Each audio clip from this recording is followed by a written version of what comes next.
వైఎస్ఆర్సీపీ ప్రభుత్వ హయాంలో జగన్మోహన్ రెడ్డి ముఖ్యమంత్రిగా ఉన్నటువంటి సమయంలో అమ్మఒడి పథకం ద్వారా 26,000 కోట్ల రూపాయలు తల్లులకి ఎగ్గొట్టినటువంటి జగన్మోహన్ రెడ్డి ఈరోజు కూటమి ప్రభుత్వం అమలు చేస్తున్నటువంటి తల్లికి వందనం పథకాన్ని ఆరోపిస్తూ విమర్శలు చేయడం అసలు ఎంతవరకు కరెక్ట్, ఆయనకి ఆరోపణలు విమర్శలు చేసేటువంటి అర్హత కూడా లేదు అంటూ టీడీపీ నేత పట్టాభి జగన్మోహన్ రెడ్డి మీద ధ్వజమెత్తుతున్నటువంటి నేపథ్యంలో అసలు జగన్మోహన్ రెడ్డి తల్లులకి అమ్మఒడి కింద నిజంగా 26,000 కోట్ల రూపాయలు ఎగనామం పెట్టారా, అసలు ఆ కథ ఏంటి అనేది మనం పూర్తి స్థాయిలో విశ్లేషణ చేసుకుందాం. ప్రస్తుతం మనతో పాటున్నారు ప్రముఖ సామాజికవేత్త, ప్రముఖ రాజకీయ విశ్లేషకులు లింగమనేని శివరాం ప్రసాద్ గారు. వారితో మాట్లాడదాం. సార్ నమస్తే. సార్ నమస్తే.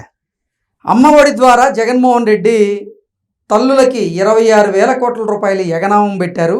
అటువంటి జగన్మోహన్ రెడ్డి ఇప్పుడు ఆంధ్రప్రదేశ్లో ఉన్నటువంటి కూటమి ప్రభుత్వాన్ని, తల్లికి వందనం పథకాన్ని విమర్శిస్తూ ఆరోపణలు చేయడం ఎంతవరకు కరెక్టు, అసలు ఆయనకి ఆరోపణలు చేసేటువంటి అర్హత లేదు అంటూ పట్టాభి జగన్మోహన్ రెడ్డి మీద ధ్వజమెత్తుతూ ఉన్నారు. ఏంటి సార్ దీన్ని ఎలా చూడాలి?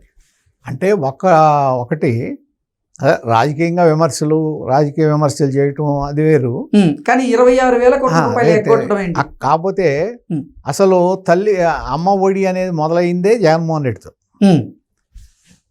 ఆ పథకం నేను అమ్మఒడి ఇస్తానని చెప్పి తర్వాత ఇద్దరికి ఇస్తానని చెప్పి పథకం మొదలెట్టారు. అవును, ఎలక్షన్ ముందు చెప్పారు, కానీ ఇద్దరికి కాదు ఒకరికే ఇచ్చారు. అమలు చేయటంలో సగమే, అవును, ఇద్దరికి ఇవ్వాల. అది కూడా ఆయన మొత్తంలో 4 సంవత్సరాలకు ఇచ్చాడు కానీ 5 సంవత్సరాలకు ఇవ్వాల. ఇప్పుడు మామూలుగా మనం ఎంతవరకు ఇచ్చాడు ఏంటి అంటే జగన్మోహన్ రెడ్డి గారు 5 సంవత్సరాలకు కలిపి మొత్తం ఆయన పాలనలో సార్ దాదాపు 23,900 కోట్లు, ఎంత సుమారు 24,000 కోట్లు ఇచ్చాడు. ఇది తల్లికి అదే అమ్మఒడి పథకం కింద. అంటే సుమారు సంవత్సరానికి 5,000 దగ్గర అంతే కదా, 4,800 కోట్లు ఎంతో ఇచ్చాడు సంవత్సరానికి. అయితే ఇవాళ తల్లికి వందనం కింద 10,090 కోట్లు ఇచ్చారు. 10,090 కోట్లు దాని కింద వచ్చిందంటే ఇప్పుడు ఇది కూడా ఒక సంవత్సరం ఇవ్వాల, గత సంవత్సరం ఇవ్వలేదు, ఇప్పుడు నుంచి మొదలైందంటే 4 సంవత్సరాలు ఇచ్చినా సరే 40,000 కోట్లు. చంద్రబాబు నాయుడు గారు ఈ కూటమి ప్రభుత్వం రాబోయే 2029 వరకు కూడా 40,000 కోట్లు ఇస్తారు దీనికి మినిమం. సార్ జగన్మోహన్ రెడ్డి గారు ఇచ్చింది 24,000 కోట్లు. అంటే 16,000 కోట్లు ఈయనకన్నా ఎక్కువ ఇవ్వబోతుంది కూటమి ప్రభుత్వం. అవును. సో ఆ విషయంలో అసలు దరిదాపుల్లో కూడా లేరు. ఆయన 42 లక్షల చిల్లర విద్యార్థులకు ఇస్తే ఇవాళ చంద్రబాబు నాయుడు గారు 67,27,164 మందికి ఇచ్చారు. అంటే ఏ విధంగా చూసినా కూడా దరిదాపుల్లో లేరు. ఇది గతంలో మీరు అమ్మ ఒడికిన్ను ఇవాళ తల్లికి వందనం పథకం రెండు కంపేర్ చేసి చూస్తే అమ్మఒడి పథకం అనేది తల్లికి వందనం పథకం అంటే చంద్రబాబు నాయుడు గారి తల్లికి వందనం పథకానికి దరిదాపులో కూడా లేదు. ఎగ్జాక్ట్లీ. జగన్మోహన్ రెడ్డి అమ్మకి 4 బిడ్డలు ఉంటే కేవలం ఒక బిడ్డకి మాత్రమే అమ్మఒడి ఇస్తే, ఇప్పుడు కూటమి ప్రభుత్వం మాత్రం తల్లికి ఎంతమంది బిడ్డలు ఉన్నా వాళ్ళందరికీ కూడా అకౌంట్లో 13,000 చొప్పున పడిపోతున్నాయి. అవును, అందరికీ ఇస్తున్నారు. కాబట్టి అంటే ఏ విధంగా చూసినా సరే ఈ సంక్షేమంలో ఈ పిల్లల విషయానికి వచ్చేటప్పటికి అదేమీ ఎక్కడ దరిదాపులో కూడా లేదు. రెండోది ఏంటంటే 2,000 తీసుకున్నారు, 13,000 ఇస్తున్నారని కూడా కొంతమంది అంటున్నారు. కానీ అది కూడా దేనికి ఖర్చు పెడుతున్నారు? పాఠశాల డెవలప్మెంట్కి, కలెక్టర్ అకౌంట్స్లోకి వెళ్ళినాయి. కాబట్టి ఒకటి సూపర్ హిట్ అండి, తల్లికి వందనం అనేది పథకం సూపర్ హిట్. దాని మీద అసలు ఎవడో విమర్శ చేసినా సరే వాళ్ళకి నష్టం జరుగుతుంది తప్ప, వాళ్ళకే బూమరాంగ్ అవుతుంది తప్ప మొత్తం ప్రజలు కానీ తల్లులు కానీ ఎవళ్ళైతే స్కూల్కి వెళ్తున్నాడో వాళ్ళు కానీ మొత్తం సంతోషంగా ఉన్నారు. అయితే ఈ పథకం వలన ఇవాళ అందరికీ పడిన తర్వాత రేపు వాళ్ళ అడ్మిషన్స్ కూడా పెరిగే అవకాశం ఉంది. అవును, ఇప్పుడు 15,000 ఈ పిల్లలను కూడా మళ్ళీ మన స్కూల్కి పంపిస్తే మనం డబ్బులు పని లేకుండా మన పిల్లలు చదువుకుంటారు, రేపు పైకి వస్తారు అనే ఒక కాన్ఫిడెన్స్ కూడా వాళ్ళలో క్రియేట్ అయితే రేపు స్కూల్స్లో కూడా మీకు ఇది వాళ్ళ హాజరు పెరిగే అవకాశం ఉంటుంది. అడ్మిషన్స్ కూడా పెరుగుతాయి, రాబోయే సంవత్సరాల్లో పెరుగుతుంది. అంటే ఇది అక్షరాస్యత శాతం పెరుగుతుంది, డెఫినెట్గా పెరుగుతుంది. దాంట్లో ఏం అనుమానం లేదు. ఎందుకంటే చిన్న అమౌంట్ కాదు కదా. 15,000 అంటే 13,000 పడినాయి అంటే 13,000 చిన్న అమౌంట్ ఏం కాదు. ముగ్గురు ఉన్నారంటే 39,000 పడుతుంది కదా వాళ్ళకి. ఇంతకు ముందు చూసుకున్నట్లయితే సార్ అసలు 3-4 పిల్లలు ఉన్న వాళ్ళు చదివించడానికి వెనకాడుతూ ఉంది. 4 పిల్లలు ఉంటే ఒక్కళ్ళకే ఇస్తున్నారు, మీరు సెలెక్ట్ చేసుకోండి అనే పరిస్థితిలోకి వస్తే మిగిలిన వాళ్ళ పరిస్థితి ఏంటి? ఇప్పుడు అదే ఆరోపణలు. అంటే జగన్మోహన్ రెడ్డి ఏమో ఒక తల్లికి 4 బిడ్డలుంటే ఒక బిడ్డనే తల్లికి పుట్టిన బిడ్డగా చూసారు, మిగతా 3 బిడ్డల్ని తల్లి బిడ్డలు కాదన్నట్టుగా విమర్శలు వస్తున్నాయి. విమర్శ ఆ విధంగా చేయొచ్చు, కానీ అది కరెక్ట్ కాదు. అసలు ఒకళ్ళకే ఇస్తాము అన్న దాని మీద ఏమవుతుంది, ఎవరిని సెలెక్ట్ చేసుకోవాలి వాళ్ళు? అవును, అలా 4లో ఎవరిని చదివించుకోవాలి? ఇవాళ ఏంటి, అందరినీ చదివించుకుంటారు, అవకాశం ఉంది. ఏ విధంగా చూసినా సూపర్ హిట్. అయితే ఇక్కడ సార్ ఏదైతే పథకం హిట్ అయిందో, ఇది మొన్నటిదాకా ప్రజల్లో ఏది సూపర్ 6 పథకాలు అమలు చేయట్లేదని చెప్పి జగన్మోహన్ రెడ్డి గారు కూడా విమర్శించాడు, వైసీపీ వాళ్ళు విమర్శించారు. ఆ పథకాల అమల్లో పెద్ద పథకం ఇది.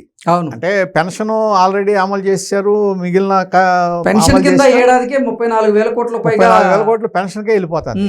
ఇవాళ ఇది చూస్తే మీకు 10,000 కోట్లు. అవును, ఏది మన తల్లికి వందనానికి. రేపు రైతు అన్నదాత సుఖీభావ వస్తే అది కూడా దగ్గర 10,000 కోట్లు. అంటే ఇది 34, 54 తర్వాత ఇంకా మిగిలిన పథకాలు ఉన్నాయి.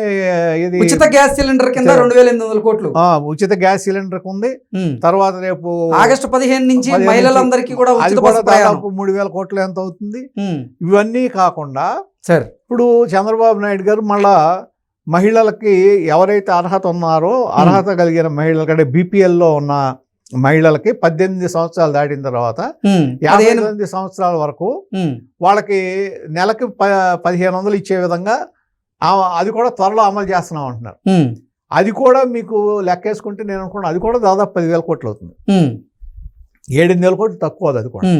ఇవన్నీ చూసుకుంటే నియర్లీ మీకు 60,000 కోట్లు దాటిపోతుంటే సంక్షేమంలో కూడా సంక్షేమానికి నేనే బ్రాండ్ అంబాసిడర్ అని చెప్పుకునే జగన్మోహన్ రెడ్డి గారిని చంద్రబాబు నాయుడు గారు దాటిపోయారు. దాంట్లో అనుమానం లేదు. ఆయన్ని మించి సంక్షేమం ఇస్తున్నారు. ఎట్ ది సేమ్ టైం అభివృద్ధి కూడా జరుగుతుంది. అభివృద్ధి సంక్షేమం రెండింటినీ దీని కింద జోడెడ్లుగా నడిపించి రాష్ట్రాన్ని ముందుకు తీసుకెళ్ళటం అనేది చంద్రబాబు నాయుడు గారి హయాంలో జరుగుతుంది ఖచ్చితంగా. ఎందుకంటే అభివృద్ధి చూసినా అట్లా జరుగుతుంది కదా. అమరావతి, పోలవరం ఇవన్నీ జరుగుతున్నాయి. తర్వాత రోడ్లు దాదాపు 20,000 కిలోమీటర్ల రోడ్లు బాగు చేశారు. తర్వాత ఈ ఎంఎస్ఎంఈ పార్కులు ఏర్పాటు చేస్తున్నారు. అట్లాగే ఇప్పుడు ఈ కొప్పర్తి క్లస్టరు ఇవి ఆ నోట్స్ అవి కూడా ఇది ఇండస్ట్రియల్గా డెవలప్ చేస్తున్నారు. ఇండస్ట్రీస్ వస్తున్నాయి. దాదాపు మీకు 9 లక్షల కోట్ల పైన గ్రౌండ్ అవుతున్నాయి అన్నారు ఏది ఇండస్ట్రీస్.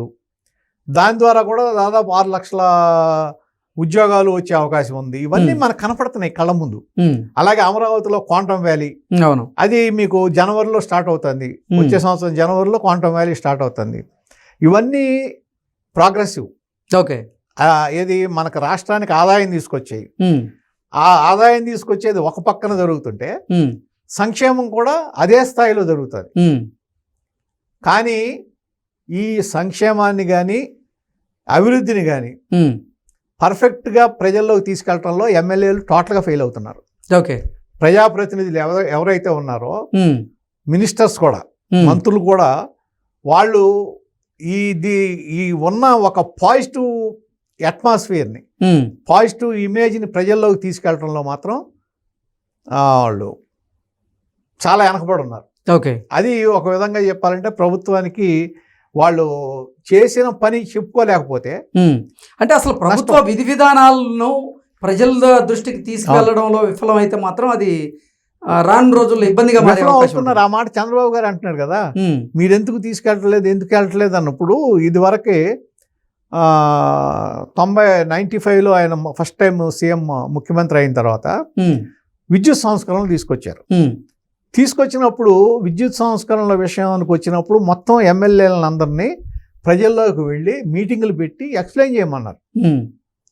బలవంతాన వాళ్ళు జడిశారు. ఏంటంటే ప్రజల్లోకి వెళ్తే మనకి ఎగనెస్ట్ వస్తుందేమో అన్నంత భయపడినా సరే వాళ్ళని ప్రజల్లోకి పంపించి ఎక్స్ప్లెయిన్ చేసి పాజిటివ్గా క్రియేట్ చేసి తీసుకొచ్చే దాని వల్ల లాభం ఏంటి, ఏ విధంగా డెవలప్ అవుతుంది, ఏ విధంగా మీకు ఫ్రీ కరెంట్ ఇవ్వగలం, ఏ విధంగా మీకు ఏది మంచి నాణ్యమైన విద్యుత్ సరఫరా జరుగుతుంది. అంతకుముందు ఇప్పుడు ఇది మన ట్రాన్స్ఫార్మర్లు కాలిపోవటం, అప్ అండ్ డౌన్స్, ఇవన్నీ వచ్చి చాలా నష్టాలు జరిగాయి. అవన్నీ ఎక్స్ప్లెయిన్ చేయటం, తర్వాత అట్లాగే ఈ రోడ్డు వైడనింగ్ చేసినప్పుడు రోడ్డు వైడనింగ్ గురించి ఎక్స్ప్లెయిన్ చేయటం, ఇవన్నీ జరగటం వలన 99 ఎలక్షన్లో మళ్ళీ పాజిటివ్గా వచ్చింది ఆయనకి. ఆ ఎక్స్పీరియన్స్ ఉంది. ఇవాళ మీరు చేస్తున్న పనులు కూడా చెప్పుకోలేక జగన్మోహన్ రెడ్డి గారి కన్నా ఈ తల్లికి వందనమే తీసుకుంటే 16,000 కోట్లు మీరు ఎక్కువ ఇవ్వబోతా కూడా వాళ్ళేదో వాళ్ళకి అందలేదు వీళ్ళకి అందలేదు అంటే, లేకపోతే మన లోకేష్ గారి జేబులోకి 2,000 వెళ్ళినాయి అంటే సమాధానం చెప్పలేక, దాన్ని ఎదురు ఎక్స్ప్లెయిన్ చేయలేక, మాట్లాడలేక మెదలకుండా కూర్చునే పరిస్థితి వస్తే ప్రజలకి ఏం సందేశం పంపిస్తున్నట్టు? ఏం జరుగుతుందని చెప్పాలి కదా. నష్టం ఏంటో, అంతకుముందు జరిగింది ఏంటి, ఇప్పుడు ఏం జరుగుతుంది, ఏ విధంగా మేము పాజిటివ్గా తీసుకెళ్తున్నాం, రాష్ట్ర ఆర్థిక పరిస్థితి ఇట్లా ఉన్నా సరే దాన్ని సమర్థించుకుంటా, ఎక్కడ అభివృద్ధి సంక్షేమం రెండింటినీ కూడా మేము జాగ్రత్తగా తీసుకొస్తున్నాం. గతంలో కన్నా ఇదిగో ఇంత ఎక్కువ ఇస్తున్నాం మేము, ఆ రోజు కన్నా ఇవాళ ఎక్కువ ఇస్తున్నాం. ఆ రోజు బటన్ నొక్కుతానికే నాకు అప్పులేని, బటన్ నొక్కితేనే నేను ఇదైనా బటన్ నొక్కుతానికే సరిపోతుంది అని చెప్పి అభివృద్ధిని ఆపేశారు. ఇవాళ బటన్ నొక్కుతున్నారు, అభివృద్ధి జరుగుతుంది, రెండు జరుగుతున్నాయి కదా. మరి ఇది ఎక్స్ప్లెయిన్ చేయడంలో వెనకబడాల్సిన పని ఏంటి? ఎందుకు ఎక్స్ప్లెయిన్ చేయలేకపోతున్నారు? మంత్రులు ఎందుకు ఎక్స్ప్లెయిన్ చేయలేకపోతున్నారు? ప్రజాప్రతినిధుల బాధ్యత కదా అది. పార్టీలకు సంబంధించి కూటమి పార్టీలు ఈ విధంగా మంచి జరుగుతుంది, ఈ విధంగా మేము చేస్తున్నాం అని చెప్పి అసలు నిజంగా ఎంత గొప్ప విషయం. 60 మంది ఉంటే 60 మంది పిల్లలకు కూడా మీకు తల్లికి వందనం పడిందంటే అది ఎక్కడ భారతదేశంలో ఎక్కడ అమలు జరగలేదు కదా అది. అవును. దాన్ని కూడా మీరు పాజిటివ్గా జనంలోకి తీసుకెళ్ళలేకపోతే ఇంకా మీరు ఉండి ప్రయోజనం ఏంటి అక్కడ? ఎగ్జాక్ట్లీ. ప్రజల్లో ఉండాలి కదా, ప్రజలకు ఎక్స్ప్లెయిన్ చేయాలి కదా, అది ఎందుకు చేయట్లేదు? అది గమనించుకోవాలి. Okay sir, thank you so much.